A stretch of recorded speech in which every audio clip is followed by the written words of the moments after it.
നിങ്ങളൊരു ടീച്ചറാണോ? എന്നാൽ നിങ്ങൾ ഈ വീഡിയോ കണ്ടോ. ഈ വീഡിയോയിൽ നിങ്ങൾക്കുള്ള ജോലി സാധ്യതയെക്കുറിച്ചും നിങ്ങൾക്കുള്ള ഡിമാൻഡിനെ കുറിച്ചുമാണ് ഞാൻ പറയാൻ പോകുന്നത്. ഹബീബി, കം ടു മൈ ചാനൽ.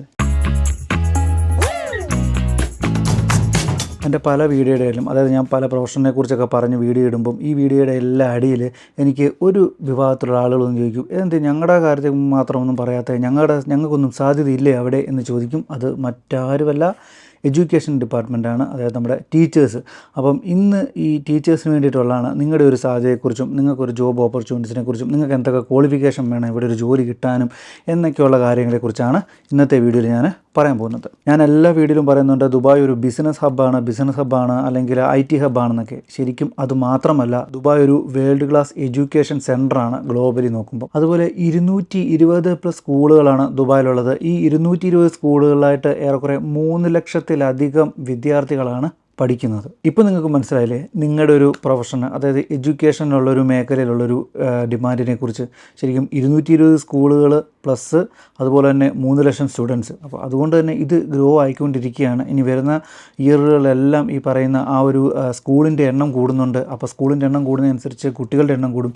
അപ്പോൾ ഈ കുട്ടികളെല്ലാം പഠിപ്പിക്കാൻ നിങ്ങളെപ്പോലുള്ള ടീച്ചർമാരെ വേണം. ഞാനൊരു ദുബായിയുടെ ഒരു എഡ്യൂക്കേഷൻ ഗ്രോത്ത് അന്ന് അനലൈസ് ചെയ്ത് പറയാം. അതായത് ദുബായിയുടെ ശരിക്കും പോപ്പുലേഷൻ എന്ന് പറയുന്നത് 3.6 മില്യൺസ് ആണ് ദുബായിയുടെ ഒരു പോപ്പുലേഷൻ. ഈ 3.6 മില്യൺസിൻ്റെ മുക്കാൽ ഭാഗവും എക്സ്പാറ്റ് തന്നെയാണ്, എക്സ്പെഷ്യലി ഇന്ത്യൻസ്, പാകിസ്ഥാനീസ്, ഇങ്ങനെയുള്ള രാജ്യത്തു നിന്നുള്ള ആളുകളാണ്. അതുകൊണ്ട് തന്നെ ഈ പറയുന്ന ഇന്ത്യൻ സ്കൂളുകൾക്ക് ഇവിടെ ഡിമാൻഡാണ്. കാര്യം ഈ എക്സ്പാറ്റുകളുടെ എല്ലാം കുട്ടികൾ പഠിക്കുന്നത് ഇവിടെയാണ്. പണ്ടത്തേൻ്റെ കൂട്ടല്ല. പണ്ടെന്ന് പറഞ്ഞാൽ നമ്മുടെ നാട്ടിൽ നിന്ന് ഒരാൾ ഈ ഒരു മിഡിൽ ഈസ്റ്റിൽ എത്തിക്കഴിഞ്ഞ് കഴിഞ്ഞാൽ അയാൾ ഒരു 19 വർഷം വരെയൊക്കെ ഇവിടെ വർക്ക് ചെയ്തിട്ട് തിരിച്ചു പോവുകയാണ്. അപ്പം ഇയാളുടെ ഫാമിലി, അതായത് ഭാര്യ മക്കളെ എല്ലാം നാട്ടിൽ തന്നെയാണ്. എന്നാൽ ഇന്നത് മാറിയിട്ട് ഇന്നൊരാൾ നമ്മുടെ നാട്ടിൽ നിന്ന് ഈ പറയുന്ന ദുബായിലോ അല്ലെങ്കിൽ UAE എത്തിക്കഴിഞ്ഞാൽ അവരെത്രയും വേഗം അവരുടെ ഫാമിലീസിനെയും കൂടെ ഇവിടെ കൊണ്ടുവരാനാണ് ശ്രമിക്കുന്നത്. അപ്പോൾ ഈ ഫാമിലി വരുന്നതോടൊപ്പം തന്നെ കുട്ടികളെയും കൊണ്ടുവന്ന് കുട്ടികൾക്ക് ഇവിടെ എഡ്യൂക്കേഷൻ കൊടുക്കാനാണ് കൂടുതലും അവർ ആഗ്രഹിക്കുന്നത്. അതായത് കൂടുതലും സമയം ഫാമിലിയുടെ കൂടെ സ്പെൻഡ് ചെയ്യണം.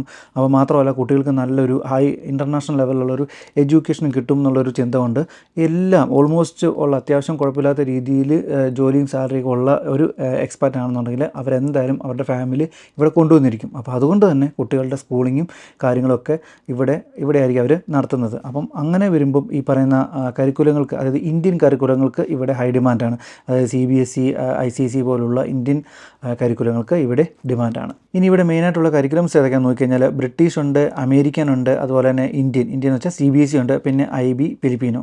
ഇത്രയും കരിക്കുലങ്ങളാണ് മെയിനായിട്ടും ഇവിടെ ഉള്ളത്. അതുപോലെ ദുബായ് 2030യുടെ ഭാഗം തന്നെയാണ് എഡ്യൂക്കേഷൻ ഇൻഡസ്ട്രിയും. അതുകൊണ്ട് തന്നെ ഗവൺമെൻറ് എഡ്യൂക്കേഷൻ മേഖലയ്ക്ക് വേണ്ടിയിട്ടുള്ള പുതിയ കുറേ പ്രോജക്റ്റുകളും കാര്യങ്ങളും കൊണ്ടുവരുന്നുണ്ട്. അതുകൊണ്ട് തന്നെ ഒരുപാട് സ്കൂളുകളും ഇവിടെ പുതിയതായിട്ട് വരുന്നുണ്ട്. അപ്പോൾ ഈ സ്കൂളുകളിലെല്ലാം അങ്ങനെ ഒരു സാഹചര്യം ഉള്ളതുകൊണ്ട് തന്നെ ഈ പറയുന്ന ടീച്ചിങ് മേഖലയിലുള്ള ഒരുപാട് വേക്കൻസീസും ഈ ഒരു 2025 മുതൽ അങ്ങോട്ട് നിലവിലുണ്ട്. ഇനി ഞാൻ പറയാൻ പോകുന്നത് 2025 ഹൈ ഡിമാൻഡായിട്ടുള്ള ടീച്ചിങ് ജോബുകളാണ്. അതിലെ ആദ്യത്തേതെന്ന് പറയുന്നത് ഏർലി ചൈൽഡ്ഹുഡ്, അതുപോലെ കിൻഡർ ഗാർഡൻ ടീച്ചേഴ്സ്. ഇവർക്കാണ് ഏറ്റവും കൂടുതൽ ഹ്യൂജ് ഡിമാൻഡുള്ളത്. അതായത് എക്സ്പെഷ്യലി നഴ്സറീസിന്.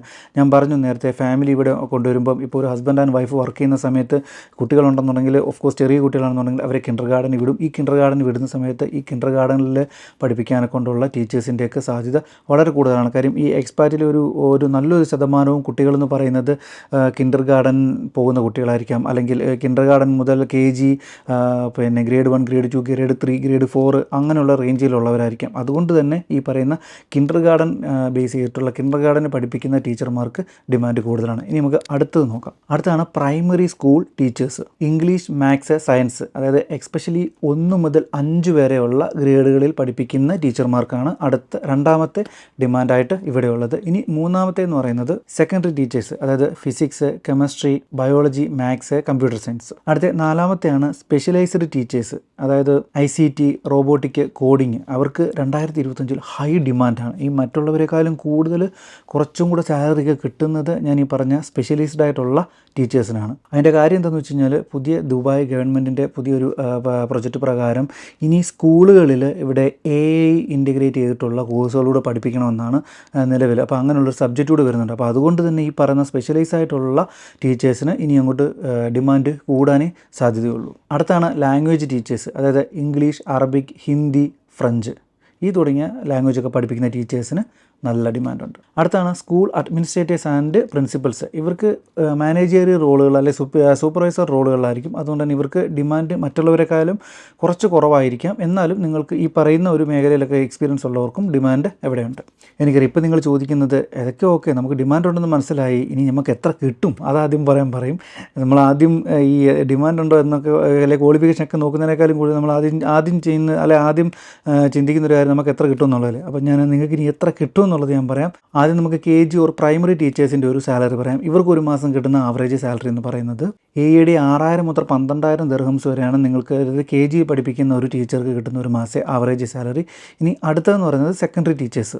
ഇവർക്ക് AED 9000 മുതൽ 16000 ദിർഹംസ് വരെയാണ് ഒരു മാസം കിട്ടാവുന്ന ആവറേജ് സാലറി. അടുത്താണ് സ്പെഷ്യലിസ്റ്റ് ടീച്ചേഴ്സ്. ഇവർക്ക് കിട്ടുന്നതെന്ന് പറഞ്ഞാൽ 12000 മുതൽ 18000 ദിർഹംസ് വരെയാണ്. ഞാൻ നേരത്തെ പറഞ്ഞു ഇവർക്ക് ഇച്ചിരി ഡിമാൻഡ് കൂടുതലാണ്, അതുകൊണ്ടാണ് ഇവരുടെ ഒരു സാലറി റേഞ്ചും കൂടുതലായിരിക്കും. പിന്നെ ഇതെല്ലാം ഡിപ്പെൻഡ് ചെയ്യുന്നത് നിങ്ങളുടെ എഡ്യൂക്കേഷൻ, നിങ്ങളുടെ ക്വാളിഫിക്കേഷൻ, നിങ്ങളുടെ എക്സ്പീരിയൻസ്, നിങ്ങളുടെ ഇൻ്റർവ്യൂ പെർഫോമൻസ്, ഇങ്ങനെയുള്ള കാര്യങ്ങളെല്ലാം കൂടെ ഡിപ്പെൻഡ് ചെയ്തിട്ടായിരിക്കും നിങ്ങളുടെ ഒരു സാലറി എന്ന് പറയുന്നത്. ഞാനീ പറഞ്ഞ സാലറി എന്ന് പറയുന്നൊരു ആവറേജ് സാലറിയാണ് പറഞ്ഞത്, അല്ലാതെ നിങ്ങൾക്ക് ഇത്ര കിട്ടും ഇത് ഇങ്ങനെ കിട്ടണമെന്നൊന്നും നിർബന്ധമില്ല. അതൊക്കെ നിങ്ങളെ ഡിപ്പെൻഡ് ചെയ്തിരിക്കും, നിങ്ങളുടെ ക്വാളിഫിക്കേഷൻ, നിങ്ങളുടെ കാര്യങ്ങളൊക്കെ ഡിപ്പെൻഡ് ചെയ്തിരിക്കും. പറഞ്ഞത് ഒരു ആവറേജ് സാലറിയാണ്. ഇനി അടുത്താണ് ഹെഡ് ഓഫ് ഡിപ്പാർട്ട്മെൻറ്റ് കോർഡിനേറ്റേഴ്സ്. ഇവർക്ക് കിട്ടുന്ന സാലറി എന്ന് പറയുന്നത് 15000 മുതൽ 22000 ദിർഹംസ് വരെയാണ് ഒരു മാസം കിട്ടുന്നത്. ഇനി അടുത്ത ലാസ്റ്റാണ് പ്രിൻസിപ്പൽസ്. ഇവർക്ക് 25000 മുതൽ 40000 ദിർഹംസ് വരെയൊക്കെ കിട്ടാം. നിങ്ങളൊരു നല്ലൊരു സ്കൂളിൽ ലൈക്ക് ഒരു ജെംസൊക്കെ പോലുള്ള ഒരു ഇൻ്റർനാഷണൽ സ്കൂളിലൊക്കെ കിട്ടിക്കഴിഞ്ഞ് കഴിഞ്ഞാൽ നിങ്ങൾക്ക് ഈ പറയുന്ന ഒരു സാലറി റേഞ്ചൊക്കെ നിങ്ങൾക്ക് കിട്ടും. ഇനി ഇത് കൂടാതെ ചില സ്കൂളുകൾ നിങ്ങൾക്ക് കുറച്ച് ആനുകൂല്യങ്ങളൂടെ തരും. അതായത് നിങ്ങൾക്ക് ഹൗസിംഗ് അലവൻസ് തരും ചില സ്കൂളുകൾ. അതുപോലെ തന്നെ എയർ ടിക്കറ്റ്, അത് ഓൾമോസ്റ്റ് എല്ലാവരും തരും. എന്നാൽ പോലും എയർ ടിക്കറ്റ് തരും. പിന്നെ ചിൽഡ്രൻസ് സ്കൂൾ എഡ്യൂക്കേഷൻ ഡിസ്കൗണ്ട്, അതായത് ഇപ്പോൾ നിങ്ങൾക്ക് കുട്ടികളുണ്ടെന്നുണ്ടെങ്കിൽ നിങ്ങളുടെ ആ സ്കൂളിൽ തന്നെ നിങ്ങൾ ആ കുട്ടികളെ ചേർക്കുകയാണെന്നുണ്ടെങ്കിൽ അവർക്കൊരു സ്കൂളിംഗ് ട്യൂഷൻ ഫീക്കകത്തുള്ളൊരു എമൗണ്ട് ഡിസ്കൗണ്ടും കാര്യങ്ങളൊക്കെ കിട്ടും. ഇനി ഇവിടുത്തെ ഒരു സ്കൂളിംഗ് ടൈം എന്ന് പറയുന്നത് മൺഡേ ടു ഫ്രൈഡേ ആണ്. 7:30 AM to 3 PM ആണ് ഇവിടെ മോസ്റ്റ് ഓഫ് ദ സ്കൂളുകളും റൺ ചെയ്യുന്നത്. നാട്ടിലത്തെ തൊട്ട് 10 മുതൽ 5 വരെ എന്നുള്ളൊരു സിസ്റ്റം അല്ല ഇവിടെ 7:30 to 3 ആണ്. ഈ സമ്മർ ടൈമിൽ അതിൻ്റേതായിട്ടുള്ളൊരു വേരിയേഷൻ വരും. ഈ സമ്മറിനനുസരിച്ചിട്ടുള്ള ഒരു വേരിയേഷൻ ഉണ്ടാവും. മോസ്റ്റ്ലി 7:30 to 3 PM ആണ് ഇവിടുത്തെ ഒരു സ്കൂളിംഗ് ടൈം എന്ന് പറയുന്നത്. ഇനി നമുക്ക് വിസ, മറ്റുള്ള എഡ്യൂക്കേഷൻ ക്വാളിഫിക്കേഷന് ഇങ്ങനെയുള്ള കാര്യങ്ങൾ നോക്കാം. നിങ്ങൾക്ക് വേണ്ട ക്വാളിഫിക്കേഷൻ എന്ന് പറയുന്നത് bachelor's or master's in education or related field, അതായത് PG, CE, B.Ed തുടങ്ങിയിട്ടുള്ള ബിരുദം നിങ്ങൾക്ക് നിർബന്ധമായും ഉണ്ടായിരിക്കണം. അതുപോലെ നിങ്ങൾക്ക് നിങ്ങളുടെ ഹോം കൺട്രിയിൽ മിനിമം 2 വർഷത്തെ എക്സ്പീരിയൻസ് നിർബന്ധമായി ഉണ്ടായിരിക്കണം. ഫ്രഷേഴ്സിന് അപ്ലൈ ചെയ്യാൻ പറ്റില്ല എന്നുള്ളതാണ് അതിൻ്റെ കാര്യം. നിങ്ങൾക്കൊരു മിനിമം 2 വർഷത്തെയെങ്കിലും ടീച്ചിങ് എക്സ്പീരിയൻസ് നിങ്ങളുടെ ഹോം കൺട്രിയിൽ ഉണ്ടായിരിക്കണം. അതുപോലെ തന്നെ നിങ്ങൾക്ക് ദുബായിൽ വർക്ക് ചെയ്യണമെങ്കിൽ ഒരു ലൈസൻസ് വേണം. അതായത് KHDA ടീച്ചർ പെർമിറ്റിൻ്റെ ഒരു ലൈസൻസ് നിങ്ങൾക്ക് ഉണ്ടെങ്കിൽ മാത്രമേ നിങ്ങൾക്ക് വർക്ക് ചെയ്യാൻ പറ്റൂ. ഇത്രയാണ് നിങ്ങളുടെ ഒരു ക്വാളിഫിക്കേഷനും കാര്യങ്ങളൊക്കെ നിങ്ങൾക്ക് എക്സ്പീരിയൻസ് ഒക്കെ വേണ്ടത്. ഇനി നിങ്ങളുടെ വിസ സ്റ്റാറ്റസിലോട്ട് നോക്കിക്കഴിഞ്ഞാൽ നിങ്ങൾ ജോയിൻ ചെയ്യുന്ന സ്കൂളായിരിക്കും നിങ്ങൾക്ക് വിസ തരുന്നത്. Visa plus Emirates ID, stamping, insurance ഇതെല്ലാം നിങ്ങളുടെ കമ്പനി ആയിരിക്കും, അതായത് നിങ്ങൾ വർക്ക് ചെയ്യുന്ന സ്കൂളായിരിക്കും നിങ്ങൾക്ക് പ്രൊവൈഡ് ചെയ്യുന്നത്. ഇനി കോൺട്രാക്റ്റ് ആൻഡ് ലേബൽ എന്ന് നോക്കിക്കഴിഞ്ഞാൽ മോസ്റ്റ്ലി നിങ്ങൾക്കൊരു 6 മന്ത് പ്രൊബേഷൻ ഉണ്ടായിരിക്കാം. പിന്നെ ചില സ്കൂളുകൾ ചിലപ്പോൾ 2 വർഷത്തേക്ക് കോൺട്രാക്റ്റ് എഗ്രിമെൻറ്റ് നിങ്ങളോട് വെച്ചേക്കാം. അത് അവരെ ഡിപ്പെൻഡ് ചെയ്തിരിക്കും. നിങ്ങളും തമ്മിലുള്ള നിങ്ങൾ ഇൻ്റർവ്യൂ സമയത്ത് നിങ്ങളുടെ ഒരു കോൺവെർസേഷൻ അനുസരിച്ചായിരിക്കും അതിരിക്കുന്നത്. പിന്നെ ഓൾമോസ്റ്റ് എല്ലാ സ്കൂളുകളും 6 മന്ത് പ്രൊബേഷൻ പീരീഡ് നിർബന്ധമാക്കിയിട്ട് ഉണ്ട്. സോ ഇനി നമുക്ക് ഫ്യൂച്ചർ ഗ്രോത്ത് ആൻഡ് ഡിമാൻഡ് നോക്കാം. അതായത് ഇനിയൊരു വരുന്ന വർഷങ്ങളിൽ ഈ 2025 മാത്രമല്ല, 25 ഓൾമോസ്റ്റ് കഴിഞ്ഞ് ഇനിയിപ്പോൾ 2-3 മാസം കൂടെ ഉള്ളൂ.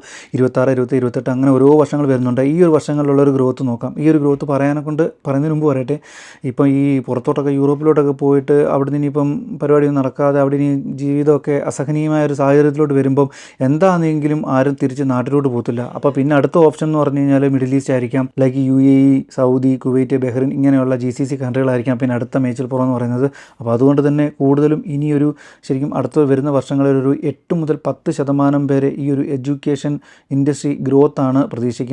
അതിൽ കൂടുതലും എക്സ്പാറ്റ് ആയിരിക്കും. അപ്പോൾ എക്സ്പാറ്റുകൾ വരുമ്പം എക്സ്പാറ്റിന് വേണ്ടിയിട്ടുള്ള സ്കൂളുകൾ ഇവിടെ വീണ്ടും പുതിയ സ്കൂളുകൾ വരും. അപ്പോൾ അതുകൊണ്ട് തന്നെ നിങ്ങൾ നാട്ടിലേക്ക് ഉള്ളവരാണ്, നാട്ടിൽ CBSE ഒക്കെ പഠിപ്പിക്കുന്ന ഒരു ടീച്ചറാണെങ്കിൽ നിങ്ങൾക്ക് ധൈര്യമായിട്ട് വിസ എടുത്ത് കയറിപ്പോരാം. ഇനി ഇതിൽ ഏറ്റവും കൂടുതൽ ഡിമാൻഡായിട്ട് വരാൻ പറ്റുന്ന ഒരു ടീച്ചർ എന്ന് പറഞ്ഞാൽ അല്ലെങ്കിൽ ഒരു ടീച്ചിങ് ഇൻഡസ്ട്രി എന്ന് പറയുന്നത് AI ഇൻറ്റഗ്രേറ്റ് ചെയ്തിട്ടുള്ള ടീച്ചിങ്സാണ്. അതായത് റോബോട്ടിക്, AI ഇങ്ങനെയുള്ള കാര്യങ്ങളൊക്കെ പഠിപ്പിക്കുന്ന ടീച്ചേഴ്സിനാണ് ഏറ്റവും കൂടുതൽ ഡിമാൻഡ് വരുന്നത്. ഞാൻ പറഞ്ഞു ഇവിടെ ഇതൊരു AI ഒരു സബ്ജക്റ്റായിട്ട് കൊണ്ടുവരാൻ പ്ലാൻ ചെയ്യുന്നുണ്ട്, സബ്ജക്റ്റായിട്ട് കൊണ്ടുവരുന്നുണ്ട്. അപ്പോൾ അതുകൊണ്ട് തന്നെ നിങ്ങൾക്ക് AI ഒക്കെ റിലേറ്റ് ചെയ്തിട്ടുള്ളൊരു ടീച്ചിങ് ഒക്കെ അറിയാവുന്ന ഒരാളാണെങ്കിൽ നിങ്ങൾക്കായിരിക്കും ഇനി വരുന്ന വർഷങ്ങളിൽ നല്ല ശമ്പളം മേടിക്കാൻ പറ്റുന്നത്. ഇപ്പോൾ ഇതെല്ലാം പറഞ്ഞാൽ നിങ്ങൾക്ക് കുറച്ച് ചലഞ്ചസ് ഉണ്ട്. ഇപ്പോൾ നിങ്ങൾ വീഡിയോ കണ്ടിട്ട് വിചാരിക്കും അപ്പോൾ നമുക്ക് ഭയങ്കര ഡിമാൻഡാണല്ലോ, എന്നാൽ പിന്നെ ഇപ്പോൾ തന്നെ തിരിച്ച് നേരെ ഗൾഫിലോട്ട് പോകാം, ദുബായിലോട്ട് പോകാമെന്ന് അങ്ങനെ ചിന്തിക്കരുത്. കാര്യം നല്ല കോമ്പറ്റീഷൻ ഉണ്ടാവും, തൗസൻഡ്സ് ഓഫ് ആപ്ലിക്കേഷൻ ആയിരിക്കും. ഞാൻ പറഞ്ഞു ഇത്രയും സ്കൂളുകൾ വരുമ്പം അല്ലെങ്കിൽ ഇത്രയും എക്സ്പാറ്റുകൾ വരുമ്പോൾ നാട്ടിൽ നിന്നും ഒരുപാട് ആളുകൾ അപ്ലൈ ചെയ്യും. ഇനി ഇവിടെ ഉള്ളവർ തന്നെ ഒരുപാട് ആളുകൾ അപ്ലൈ ചെയ്യും. അപ്പം ഒരുപാട് കോമ്പറ്റീഷൻ നടക്കുന്ന ഒരു ഇൻഡസ്ട്രിയും കോമ്പറ്റീഷൻ നടക്കുന്ന ഒരു മേഖലയാണ്. അപ്പോൾ അതുകൊണ്ട് തന്നെ നിങ്ങൾ നല്ല കോമ്പറ്റീറ്റ് ചെയ്ത് വേണം